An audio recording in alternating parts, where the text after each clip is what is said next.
மத்தேயு எழுதின சுவிசேஷம் 28வது அதிகாரம்.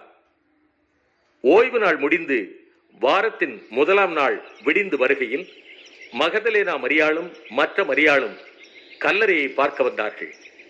அப்பொழுது பூமி மிகவும் அதிரும்படி கர்த்தருடைய தூதன் வானத்திலிருந்து இறங்கி வந்து வாசலில் இருந்த கல்லை புரட்டி தள்ளி அதன் மேல் உட்கார்ந்தான். அவனுடைய ரூபம் மின்னல் போலவும் அவனுடைய வஸ்திரம் உறைந்த மழையைப் போல வெண்மையாகவும் இருந்தது. காவலாளர் அவனுக்கு பயந்ததினால் திடுக்கிட்டு செத்தவர்கள் போலானார்கள். தூதன் அந்த ஸ்திரீகளை நோக்கி, நீங்கள் பயப்படாதிருங்கள், சிலுவையில் அறையப்பட்ட இயேசுவை தேடுகிறீர்கள் என்று அறிவேன். அவர் இங்கு இல்லை, தாம் சொன்னபடியே உயிர்த்தெழுந்தார். கர்த்தரை வைத்த இடத்தை வந்து பாருங்கள். சீக்கிரமாய் போய் அவர் மரித்தோரிலிருந்து எழுந்தார் என்று அவருடைய சீஷர்களுக்கு சொல்லுங்கள். அவர் உங்களுக்கு முன்னே கலிலேயாவுக்கு போகிறார், அங்கே அவரை காண்பீர்கள். இதோ உங்களுக்கு சொன்னேன் என்றார். அவர்கள் பயத்தோடும் மகா சந்தோஷத்தோடும் கல்லறையை விட்டு சீக்கிரமாய் புறப்பட்டு அவருடைய சீஷர்களுக்கு அறிவிக்க ஓடினார்கள்.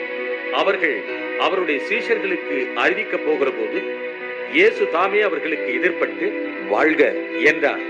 அவர்கள் கிட்ட வந்து அவர் பாதங்களை தழுவி அவரை பணிந்து கொண்டார்கள். அப்பொழுது இயேசு அவர்களை நோக்கி, பயப்படாதிருங்கள், நீங்கள் போய் என் சகோதரர் கலிலேயாவுக்கு போகும்படி அவர்களுக்கு சொல்லுங்கள், அங்கே அவர்கள் என்னை காண்பார்கள் என்றார்.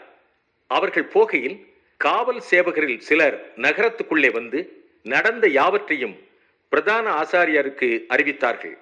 இவர்கள் மூப்பரோட கூடி வந்து ஆலோசனை பண்ணி சேவகருக்கு வேண்டிய பணத்தை கொடுத்து, நாங்கள் நித்திரை பண்ணுகையில் அவனுடைய சீஷர்கள் ராத்திரியிலே வந்து அவனை களவாய் கொண்டு போய்விட்டார்கள் என்று சொல்லுங்கள். இது தேசாதிபதிக்கு கேள்வியானால் நாங்கள் அவரை சம்மதப்படுத்தி உங்களை தப்புவிப்போம் என்றார்கள். அவர்கள் பணத்தை வாங்கிக் கொண்டு தங்களுக்கு போதிக்கப்பட்டபடியே செய்தார்கள். இந்த பேச்சு யூதருக்குள்ளே இந்நாள் வரைக்கும் பிரசித்தமாயிருக்கிறது. 11 சீஷர்களும் கலிலேயாவிலே இயேசு தங்களுக்கு குறித்திருந்த மலைக்கு போனார்கள். அங்கே அவர்கள் அவரை கண்டு பணிந்து கொண்டார்கள். சிலரோ சந்தேகப்பட்டார்கள். அப்பொழுது இயேசு சமீபத்தில் வந்து அவர்களை நோக்கி, வானத்திலும் பூமியிலும் சகல அதிகாரமும் எனக்கு கொடுக்கப்பட்டிருக்கிறது. ஆகையால் நீங்கள் புறப்பட்டு போய் சகல ஜாதிகளையும் சீஷராக்கி பிதா, குமாரன், பரிசுத்த ஆவியின் நாமத்திலே அவர்களுக்கு ஞானஸ்நானம் கொடுத்து நான் உங்களுக்கு கட்டளையிட்ட யாவையும் அவர்கள் கைக்கொள்ளும்படி அவர்களுக்கு உபதேசம் பண்ணுங்கள். இதோ உலகத்தின் முடிவு பரியந்தம் சகல நாட்களிலும் நான் உங்களுடனே கூட இருக்கிறேன் என்றார். ஆம்.